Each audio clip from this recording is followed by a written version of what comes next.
Assalamualaikum teman-teman cerita Untungs. Wah, terbukti nih kekuatan dari bersatunya netizen Indonesia yang berhasil melemahkan mental tentara Israel melalui serangan media sosial. Aksi serangan julid fisabilillah ini mengakibatkan tumbangnya akun media sosial tentara Israel loh. Yuk saksikan pemaparannya langsung dari Erlangga Gresinov sebagai Komandan Satuan Operasi Khusus Netizen Julid Anti-Israel. Hanya di Cerita Untungs.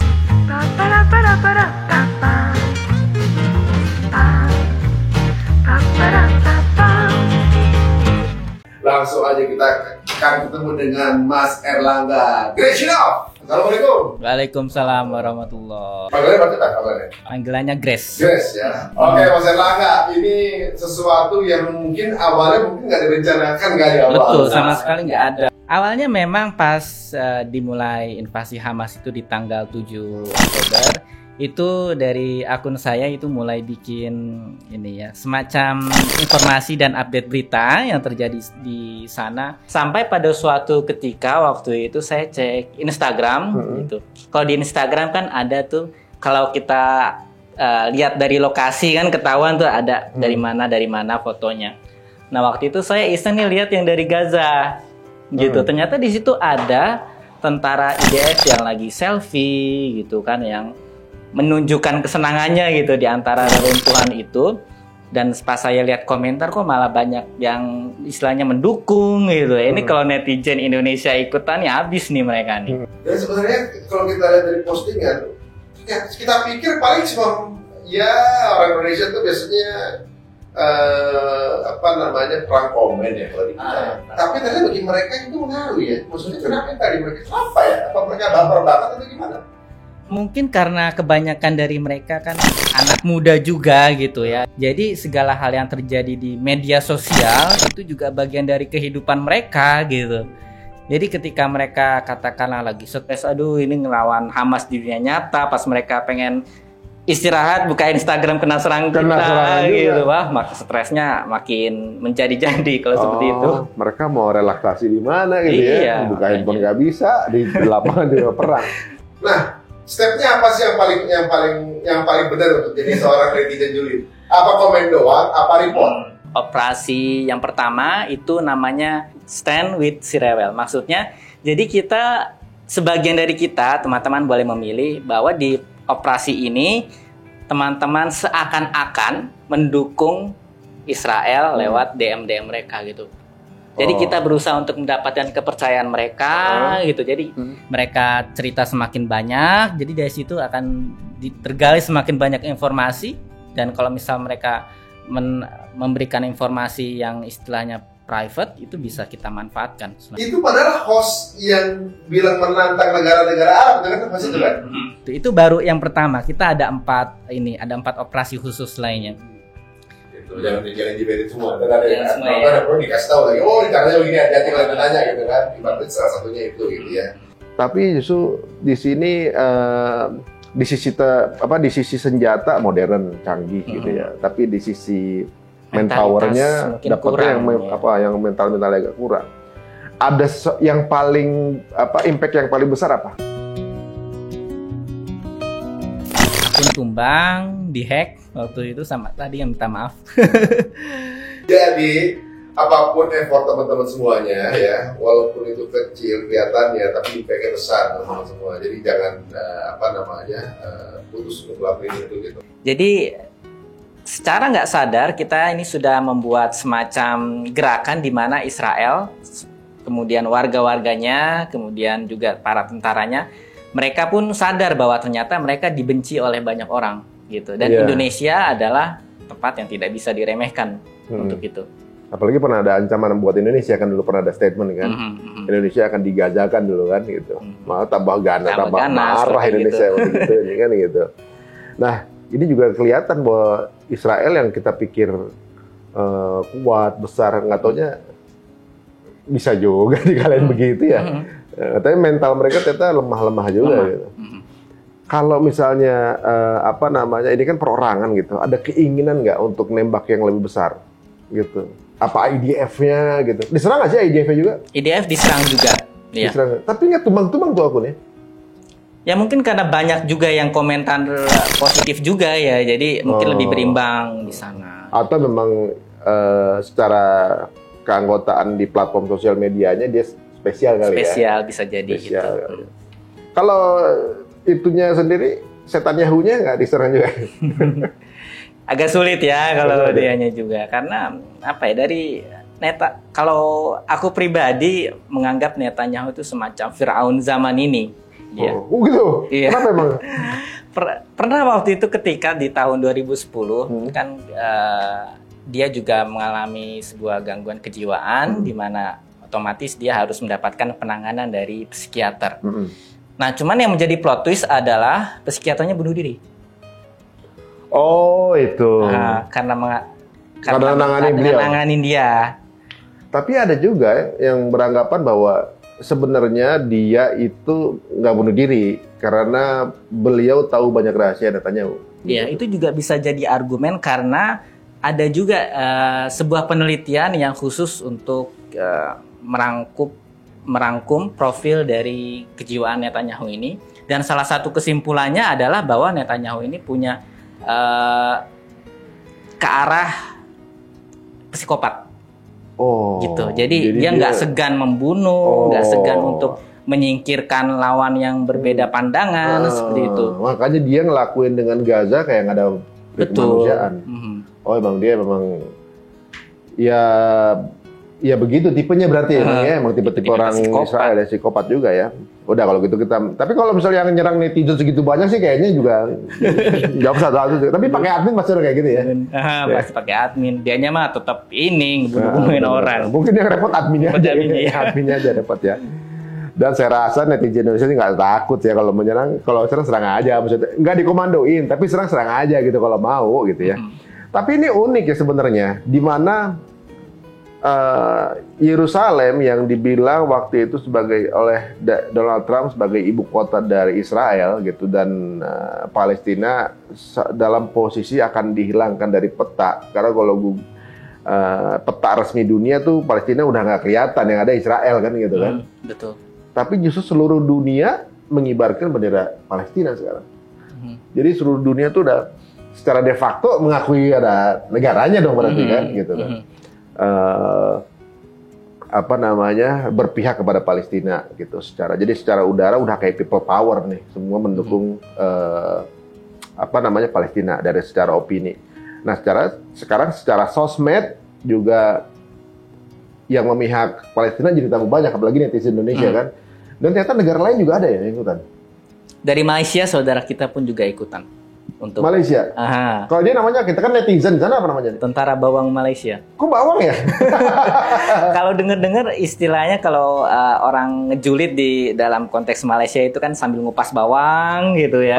Gitu makanya disebutnya tentara bawang. Kalau kita kaum berbahan gitu ya, ngejulit ya. Oh, dia sambil ngupas bawang. Guys, ini sesuatu yang kayaknya menurut saya positif ya, tapi asal dibawa ke arah yang kebenaran. Jadi ibaratnya sekarang nih kalau nggak viral, itu kasus kadang-kadang nggak nggak dilihat gitu kalau nggak viral. Jadi teman-teman kalau dengan konsistensi selalu berpihak kepada kebenaran, misalnya ada sesuatu yang ini, ayo kita bantu gitu, itu ternyata berpengaruh. Sekarang Israel mengakui bahwa mereka kalah opini di dunia online ya, karena postingan mengenai Palestina itu 109 miliar kalau nggak salah, dan untuk Israel sendiri kalau nggak salah cuma 17 miliar kalau nggak salah. Jauh banget gitu. Dan itu biaya propaganda Israel pun akhirnya semakin mahal. Dan Israel dia memang punya semacam gerakan propaganda namanya Hasbara. Hasbara itu dalam bahasa Ibrani artinya menjelaskan. Maksudnya menjelaskan bahwa Israel itu dipotretkan sebagai negara pecinta damai lah, kemudian menginginkan kedamaian, bahwa Hamas itu teroris segala macam. Itu adalah propaganda dari Hasbara gitu, dan mereka dibayar kan karena memang senjatanya Zionis itu narasi kan. Betul, senjata opini kan. Semakin kita memenangi perang opini dan mendominasi, biaya mereka pun semakin mahal, dan itu lama-lama membuat mereka bangkrut, kemudian ekonominya turun. Dan itulah kenapa walaupun kita julid, itu sebenarnya bisa sekali untuk menambah budget mereka untuk biaya propaganda. Jadi kalau dipikir-pikir kan, sehari kalau nggak salah mereka habis 4 triliun untuk serangan kan. Satu tanknya 100 miliar. Kalah cuma dengan senjata seharga 500.000 gitu kan. Kemudian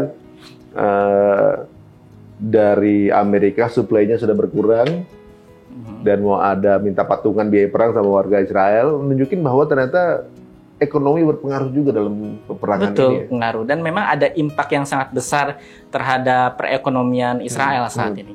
Dan banyak juga setelah kejadian di tanggal 7 Oktober itu orang-orang Israel nih pada lari gitu, pada kabur ke negara lain, ada yang ke negara asalnya, ke Amerika atau ke Eropa seperti itu. Gitu ya. Karena ya mereka tahu bahwa dalam alam pikir mereka Israel itu bukan tanah air mereka yang sebenarnya. Mereka adalah settler di sana, settler kolonialisme. Soalnya kelihatan banget ya ketika terjadi hal ini, yang diserang Gaza tetap diam di tempat.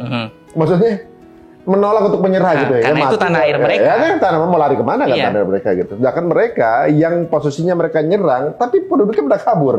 Karena ya nature-nya karena bukan tanah air mereka, mendingan balik ke rumah orang tua kan gitu ya. Nah, ini ternyata berpengaruh guys. Jadi tingkat turisme ke Israel 0 sekarang kan gitu. Terus ekonomi turun gitu kan. Kemudian secara opini namanya di bawah sekarang kan, orang bagaimana bayangan. Shekel jadi turun sekarang. Apa? Nilai tukar shekel. Shekel itu? Menjadi turun. Uang yang kemarin dibawa-bawain tuh itu turun sekarang tuh ya. Dan ini sebenarnya secara ekonomi udah kepukul sih sebenarnya mereka. Jadi ditambah ternyata boykot ini pengaruhnya besar juga ya. Jadi luar biasa. Kalau di sosmed jadi kayak cancel culture kan. Israel Israel tuh kayak tercancel kan udah kan. Produknya sekarang juga ikut. Produk, kemudian layanan gitu ya. Layanan juga ada hubungan dikit sama Israel kena, padahal nggak ada hubungan bisnis gitu kan. Gimana caranya ikutan?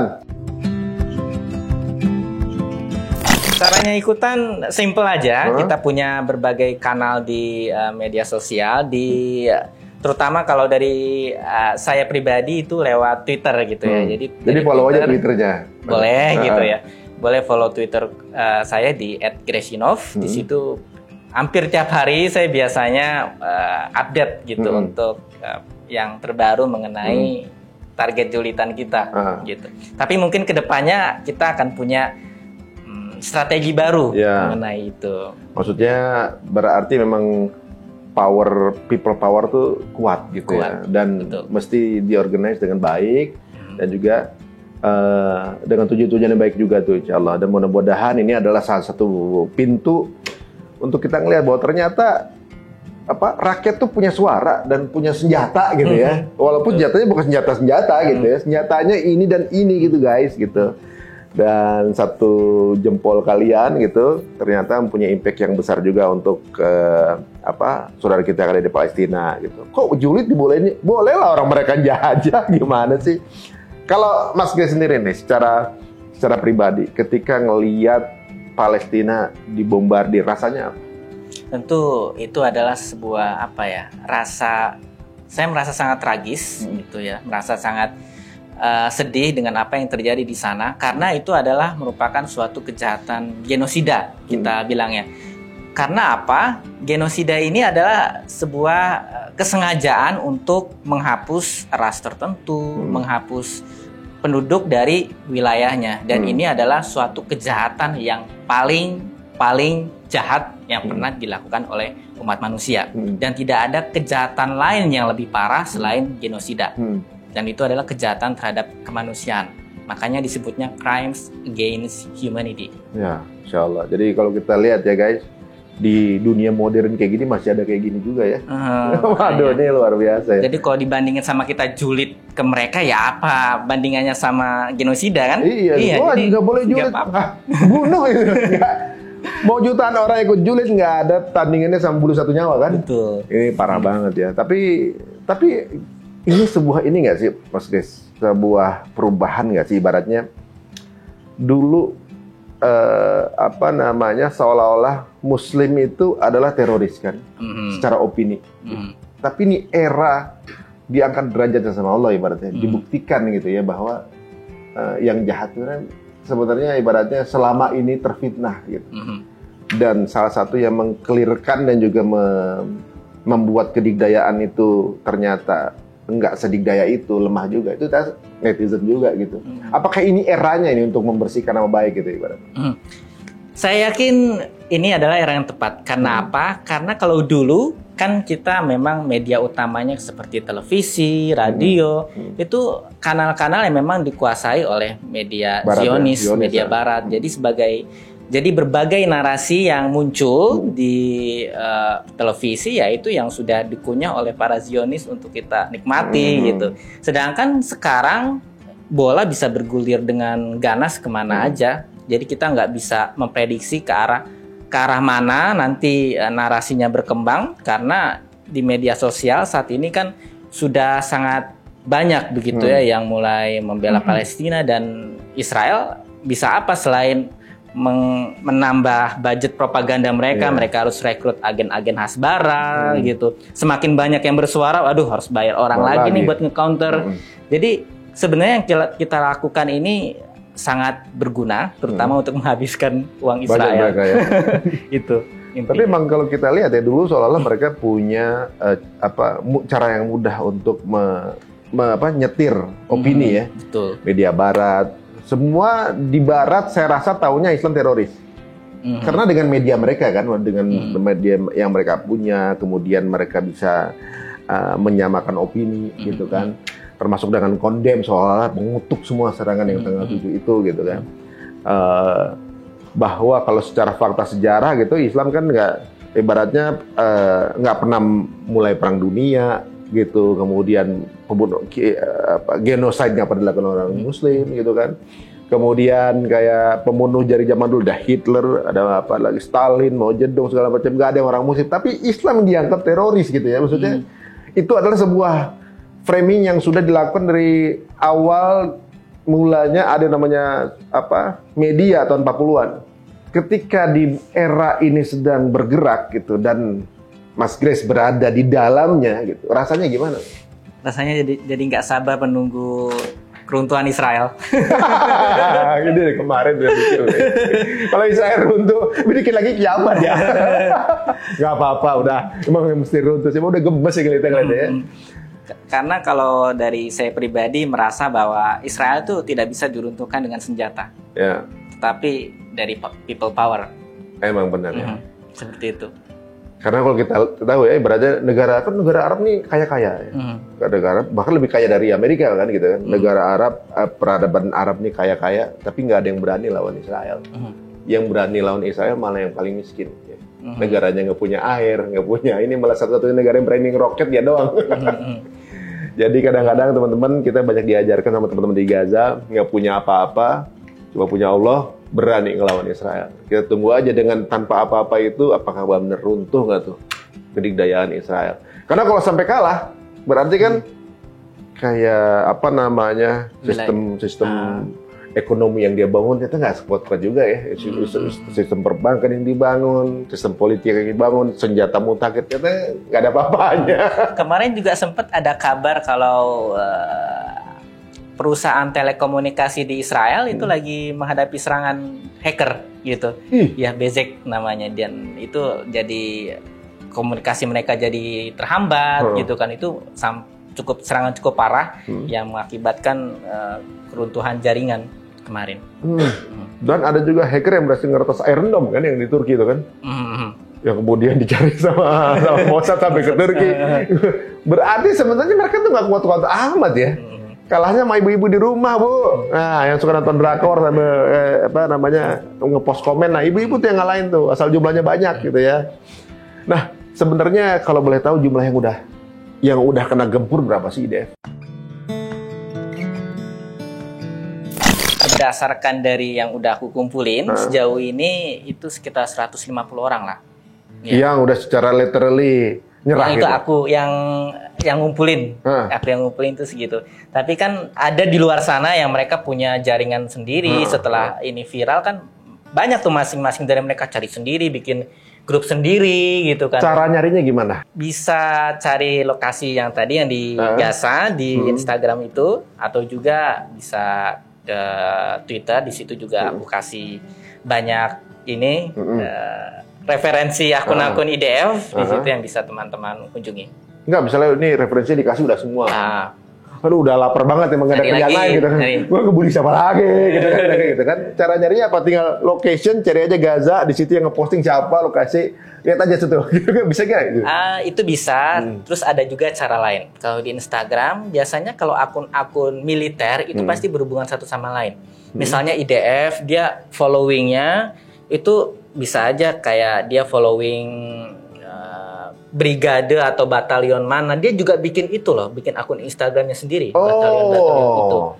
Jadi nge-relate-nya kemana, serang juga itu gitu. Nah di situ kan ada akun batalionnya nih, nah itu, dan dia follow akun-akun Instagram pribadi prajurit-prajurit itu gitu loh. Jadi dari situ bisa ke tracker. Bisa juga ya, gitu ya. Kadang-kadang kita mau follow kan keluar rujukan ya, itu juga bisa juga ya.